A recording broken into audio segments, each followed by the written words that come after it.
What's up? It's your boy Young Brett, and you're watching Visions for a Child's Heart with my good friend, Miss Evelyn Polk. Rachel's weeping for her children. Rachel's weeping. Somehow someone's got to save them. Save the children. And if you say that love the answer, why don't we begin? Or will we just end? Hi, this is Miss Evelyn. Welcome to another segment of Visions for a Child's Heart. Today we're doing two things. We're continuing our series on We Are the Village, which promotes the contributors to our compilation CD project, We Are the Village. And we're also talking about National Foster Pride Month, which is in May of every year. Perhaps you may not be viewing this during the month of May, and we hope that you will take the sentiment of it beyond the month of May, because it's something we want to embrace and impart throughout the year. Today our guest is Mr. Marcus Amar Matani Wilson. Welcome, Marcus. Thank you for having me. I'm so glad we finally got you here. Finally. Finally. It's been a long road, but it's been because good things have been happening with you, and we're going to talk about that a lot. But first of all, thank you for your contribution to our CD project. And actually, you're holding it. I didn't right here. Yeah. And I'm very excited about it, and even more appreciative because you, at the time, were just cutting your very first CD. Right. And you gave us the first song and allowed us to promote that. Right. And I want you to know that I don't take that lightly. Okay. I'm very pleased. And you know, I love you. I love your music. And the very first time I heard you play, it was through the recommendation of Pastor Van Waller. Right. And had you come, and he said, "You're going to love him. You're going to love him." And I said, "Okay, well, I love music." Then when you got up, everybody in the movie, the auditorium, turned around and looked at me and said, "Okay, I know she like this," because you sort of have that Stevie Wonder, which I'm a huge fan of, Donny Hathaway, and a little bit of everybody, but you have your own unique style, and you're just an awesome keyboardist and vocalist. And hopefully during the introduction, people got to hear a little bit about your music. And when we go off, they're going to hear a little bit about the song that you contributed. I think I may have told you that night after you performed at our event, this was about 3 or 4 years ago, right, about 3 or 4 that years. I also realized that wasn't my first time meeting you. Yeah, I do remember you said that, but I don't recall. Okay. It was actually at a Christmas dinner for Miss Annie Turner at her home. Oh, that's right. Like 2 or 3 years before. Before that. Exactly. Right. And she also told me, "You're going to love this young man." Right. And they were trying to get you to play, and you didn't really. You wasn't sort of dabbled. You weren't yeah. really. You were being shy. Yeah. And now I know why she told. So you were destined to be in my life. That's we right. were destined to be in each other's lives. That's so we right. kept going, and we keep doing it. And I'm really proud of you. And not only you're a great musician, you are a very sincere young man about everything that I see you do, about your spirituality. You're now a husband and father. Yes. And I see how serious you are about that, but you also have a great sense of humor. Yeah. I remember one day, it totally shocked me because we went to go have lunch, and I was laughing so hard, my food came out my mouth because you were just had me rolling. So I just appreciate all those qualities about you. And I guess I'll let you talk a little bit. Yeah. But why did you agree and decide to contribute to this project? Well, I think, first of all, when you asked me about it, I really felt like you had done, up until that point, you had done so much for me. And so I wanted to give back. And I really believed in, For a Child's Heart, I really believe that being a foster child myself, I really believe that what you're doing is needed. And I don't think that there's enough good people. There's plenty of people who are attempting or are doing or have been doing what you're doing, but I don't think there's enough good people like you. Have a real heart for the kids. So when you asked me to put a song on your CD, I was honored. And I'm glad that it worked out for you, because we had just finished this song and we were trying to get it. It wasn't even really mixed, but you said give it to me, and so I'm just glad that it really worked out for you. Okay. Our lines are ringing. Yeah. Somebody's calling. Someone's calling in. Yeah. What do they want? Well, we'll let our assistants catch that. Right. Bottom line, I forgot to turn my phone off. Right. But that's okay. Whoever it is, you're live. We'll figure out who it is. So you did mention something that I did not say yet, because I thought it was going to come up a little bit later, but it just popped up. But it's fine. Sorry. But you indicate that you yourself were a foster child. Yes. Yeah. I was taken away from my parents at around the age of between 5 and 6 because of some serious abuse issues. My foster father actually not foster father, my stepfather at the time was abusing everybody in the house. So it was definitely an unsafe situation. And me, I talk a lot now, but even then, you know, I went to school, and I remember the teacher asking me, because I would never take a nap, and I remember the teacher asking me, what's wrong with you? And I'm getting hit and beat, you know, and usually kids are real, you know, secretive of that. But I just told the teacher, and then I remember coming to school the next day, and I remember some lady being there and walking me to, it was a gold car, and that was the last time I saw my mom. Yeah. Wow. So they just came to the school. I was actually living in Acorns. In Oakland? In Oakland, Oaktown, yeah. You were from Oakland. Yeah. Well, I'm from Memphis, but my stepfather at the time, he was in the Navy, and so we moved from Memphis to the Bay Area. Okay. Because he was in the Navy, and I guess Acorns was military housing or something like that back at that time. Well, not at that time, but prior to that. Before it was. Yeah, years before. Yeah, and so I just remember, like I said, the next day at school, they took me away, and there began my journey through being in various different group homes and foster homes and different families. And it definitely, you know, it was rough, and you know, it was good, and it was rough, and it was good, and just making it through the process. I'm just very thankful that I've made it this far, because I haven't always been a Christian, but just knowing that God allowed me to make it through that, to become a Christian, I'm very thankful for that. And then I ran into you, and knowing that you understand all that goes in with having a foster child. You know, I know you know about the medications and the disciplines and the outbursts and the problems. So I didn't go to public school until 9th grade, and then when I was in, or excuse me, 8th grade, and then when I was in 8th grade, I had to be in special ed classes, and I felt bad, and you know, but I was good in sports, and so that's how I got out of the shell of being quiet and being quote unquote a bad kid. The sports gave me the opportunity to release energy, because I was on Ritalin, and I didn't like being on Ritalin because it made me so quiet. I just would look at the ceiling. Wow. And as a matter of fact, there was an earthquake in Oakland, and I was in a particular foster home in Oakland, and I remember that I was on Ritalin, and I was looking at the ceiling, and there was like a small crack that happened in the ceiling during the earthquake, and I really wasn't even aware that it was an earthquake going on. Wow. And so my caseworker, I told her I didn't like how it made me feel, and so they took me off that. But then once they took me off of, my behavior just was ridiculous. And so for about 6 years, I was kind of what you call an out-of-control youth.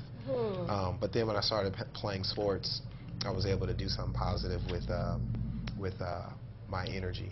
And one thing led to another, and you know, and now I look back on my life and I just wonder, like, how did I make it? But just like you, somebody had to look past the broken windows and the broken walls and the, you know, and the scratch in the car and running out in the street. Somebody had to look past that and say, you know, I'm willing to endure all of this so that he can be a good man. Yes. Yeah.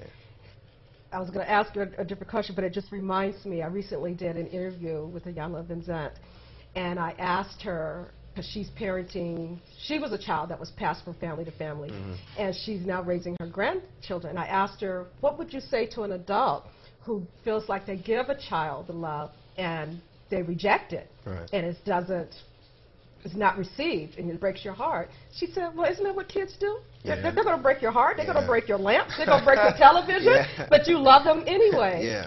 And we have to get past that. Of course, it's upsetting, but that's just stuff. Yeah. You know, Yeah. that stuff is long gone. You're still here. Yeah. You know, and our children are always going to be with us. They might not be children anymore, but Right. you're still my baby. Right, You know, that's right. I still call you my babies. And I think that is one of the things I want people to really get within themselves. It's not going to be easy. Right. Oh, But, no. but it's necessary and it's possible. Yeah, I think what I would say to a parent who's either thinking about or who has a foster child or trying to adopt a child and it's a little rough, I would say that just remember that they want structure.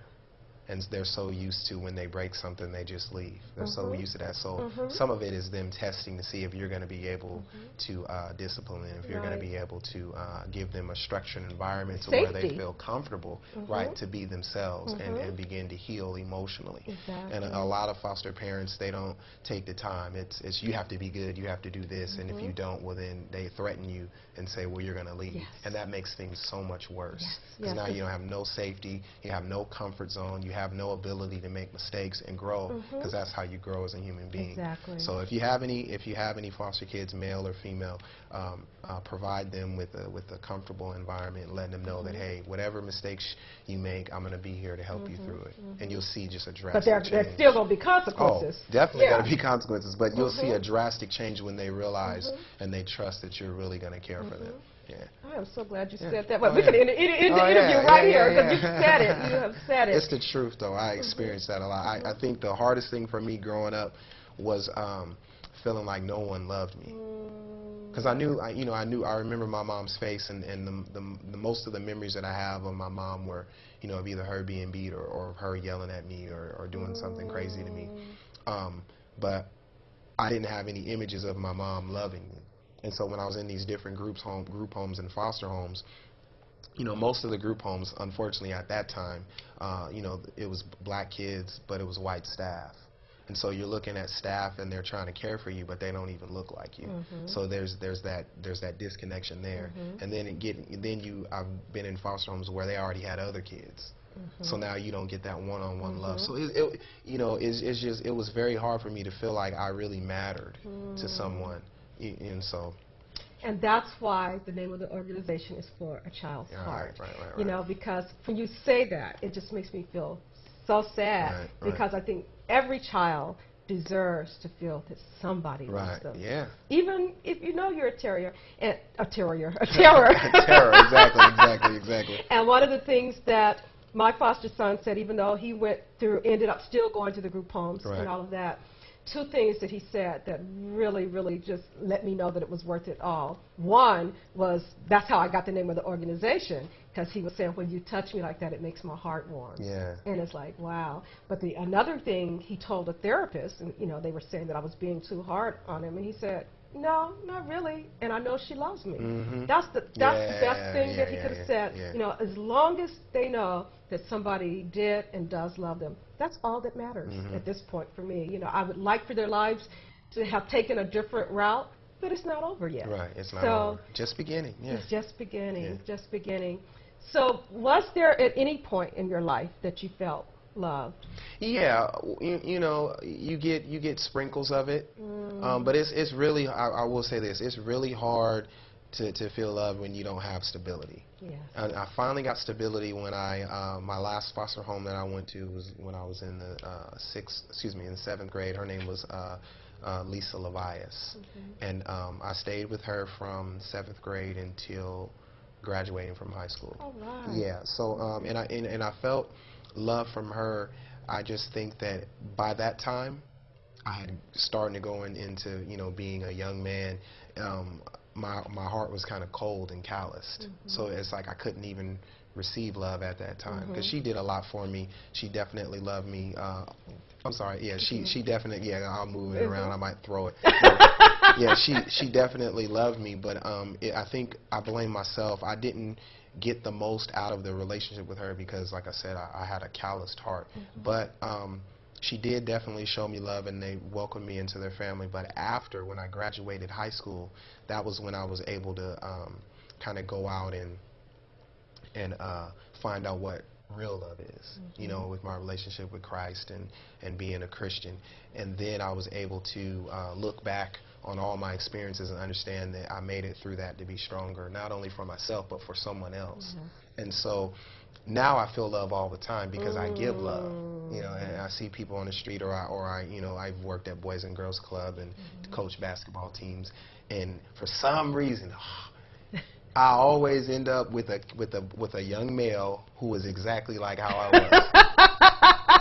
Payback. Pay back, right?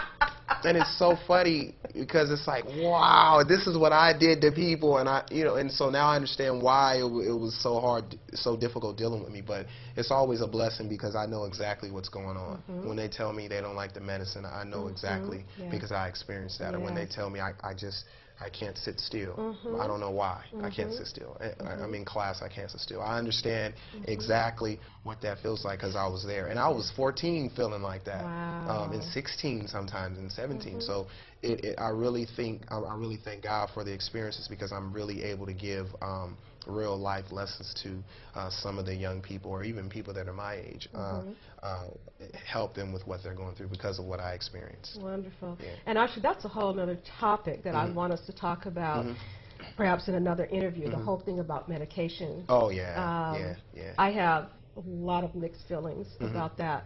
And some of my thinking is that people are quick to label you either as hyperactive or having ADD just because they don't know how to deal with it. Right. And actually, generally, it's the kids that are very, very active and antsy that I like because they're usually the most creative. Right. And we just need to know how to channel that. Right. And so I can imagine to some extent that was probably you. Oh, definitely. So when you were talking about the sports, that was channeling that energy. Yeah. The other part is the your music. At what point did you get involved with your music? Yeah, I've always been a singer. I really fast. I hadn't seen my mom since age 7 to 21.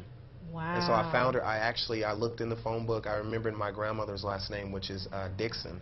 And there were only 4 Dixons in this particular part of Memphis. And I called all 4 of them. I finally called one of them, and I ended up finding my mom, and now we're back together, and everything's great. But she told me that I used to sing in church when I was like 2 and 3 and 4. Oh. Yeah, but I had no memory of it. But I know that from when I can remember, I would always sing, whatever. You know, I loved rock music, Stevie Wonder, anything. And but once I got saved, that's when I really started playing. I really started playing the piano, really started singing, really started writing songs because I wanted to be used to help someone else's life be better through singing. And so ever since then, I've been singing and playing and continuing to do all that I could do to make people's lives better. And you're doing an awesome job. Yeah, See, I'm learning something even as we speak. Yeah. And I don't know if you're aware that one of my goals is to start a school so that when kids get bounced around from foster home to foster home, at least something can be stable in their lives. And that's the school setting. It's not a school necessarily where kids can get kicked out because we understand what they're going through. But I really want to emphasize the arts so that they will have another way of expression because it's so many gifted young people out here, and they don't get to have that cultivated. Right. You know, so fortunately, your life took you in a place where you were able to tap back into that. Yeah. But I believe that there's so much more in our young people, and that's why I get excited when I see you doing what you're doing. Yeah. And the little ones coming up are also the ones who need to see you, and that's why we do this program is to be able to encourage young people to say, see, there is more to you than this little antsy thing that people say you're such a bad kid. Right. You know, I hate that. Yeah. You know, you're a challenging kid, but not bad. But not bad. Not bad. Right. The other thing about the medication, you know, I do know that sometimes people do have something neurological going on. Yeah, definitely. But also, I believe a lot of it is emotional. Yeah. You know, it's not mental, it's what's going on with the anxiety inside of you. And so, as a therapist, a lot of times I'm told that I underdiagnose or that I coddle the kids because I just really believe in the heart connection. Yeah, love is the key, huh? Yes, I really believe. And not saying, you know, there's a quote that I read. It's a motto from some child symposium, but it says, "For a love and skill match, expect a miracle. Right. You know, and that's to me what it's about. Can I jump in on that? Sure. I think about this. If more therapists or child care providers or whoever, if they would look at this, a lot of these kids who are coming into foster homes, for example, just take a kid who you're 5 years old and your dad or your mom they put you over the stairs, and then you're holding on to the stairs, and then just because the dad just is getting joy out of this, he pulls your fingers up and you fall down the stairs. And then he makes you come back up and he does it again and you fall down the stairs, or they beat you until you start spinning, or they make you get in a bathtub where the water is just blazing hot to where it bubbles your skin up. Like, those things happen to me. And so you can't expect for a child who's 1, 2, 3, and 4 years old to be quote unquote normal after that. You can't expect for them to come and sit in a therapy session and think that, oh, they're not normal. You have to look at what they've experienced. Yes. And sometimes medication is appropriate, but you can't just say that, oh, they're out of control. They're out of control for a reason. It's not like these kids grew up in a rich, beautiful, perfect, loving environment, safe environment. Now they're just, there's something wrong there. That's something different. So I think if you look at the history, and then you'll have a better understanding of that. Yeah. Exactly. I am so glad you said that. Oh, hey. And that's why I try to get it from the people who've been through it. Experienced I sit in conferences and trainings. It's like, okay, that's just a hypothesis. And so happens it turns out for a lot of people. But I want to hear it, as they said, from the horse's mouth. From the horse's mouth, yeah. Exactly. So we have a lot more to say about that. You mentioned, your life coming full circle in terms of connecting with your family and the gifts. And one of the messages that you gave, because you were also one of our Les Brown Heart of Dreams Tenacity Award winners in 2006. What was that? 6, yeah. And you were the keynote speaker for that event and didn't know that you were going to be the recipient. And probably the pictures will hopefully come up about this time. But you gave a message about being like Joseph? Right, yeah. Can you real briefly, because I know we're short in time, but can you sort of tell how you see your life as being parallel to that of Joseph? It was supposed to be Jacob, and it's so funny that you're telling it just how I said it, because I was talking about Jacob, but I said Joseph. So it's supposed to be Jacob. And so, Jacob was his brother sold him into slavery, and that was Joseph. Was it Joseph? That was Joseph. Okay, so anyways, whatever I did, I said Jacob, and I was talking about Joseph. It was Joseph. Joseph was sold into slavery, but the end result was, because he grew and became a man, he was able to bless his family in the end. And so that's how I look at myself. I look at myself and I say, hey, my mom, because she was young, she had me when she was 14. Basically, she gave me away. Because she didn't do what she was supposed to do, but she was young. She didn't know. Yeah, she didn't know. And at that time, they didn't have all the programs that they have. But anyway, so she kind of gave me away. And but I grew up and I became a man. And I was able to see her again, and I didn't hold what she did to me in the past, or what she allowed, because she didn't protect me. I didn't hold it against her.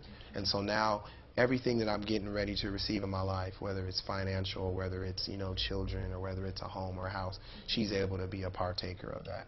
And that's almost a mirror of the story in the Bible. And so, that's how I kind of identify with that character in the Bible. I love that. Yeah. And that's another topic, forgiveness. Yeah, forgiveness. A lot of kids have had all these years to imagine why their parents, quote unquote, gave them away or gave them up. Yeah. So that's a whole other topic, and we will actually do a whole conference on that, just the process of your maturing into who you are. So tell us, before we close, about what you're doing musically. Yeah, right now I'm actually Right now I'm actually trying to get a record deal. I'm actually in the works right now. So definitely be praying and for me out there, those of you that are watching. We're trying to get that done, and we're trying to get our album finally all the way finished. And we're just trying to do as many shows as we possibly can right now. Great. Yeah. Well, look for him. Yeah, definitely. And your musical name is? The name of our group is called Matani. Matani, which means purpose. Definitely. Okay. And I think our cameraman wants us to look at this camera. Okay. We're just keeping it real here. Matani. And tell us the meaning of Matani. Matani means purpose, and so we're all here for a purpose. So Indeed. yeah. Well, I'm so glad to be able to watch you fulfilling your purpose. That's right. I'm glad to be a part of it. I love you. I love your Love you too, music. yeah. And I'm just excited. Right. So thank you for joining us today. Look for him and say you can see that you saw him and you heard him here. Matani. Matani, that's right. All right. All right. And have a great day. Thank you for doing something special for a child's heart. Bye-bye. Bye-bye.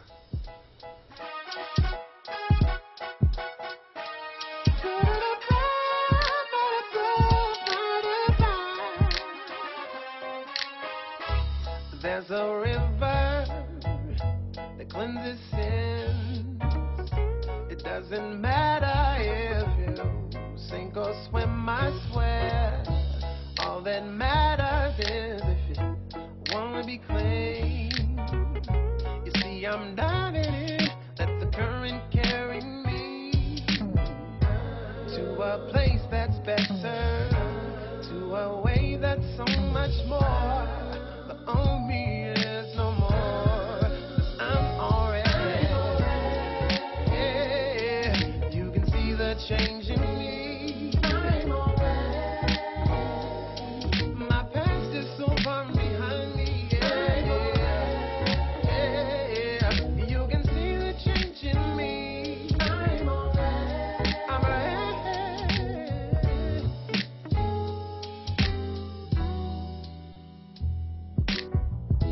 There's a river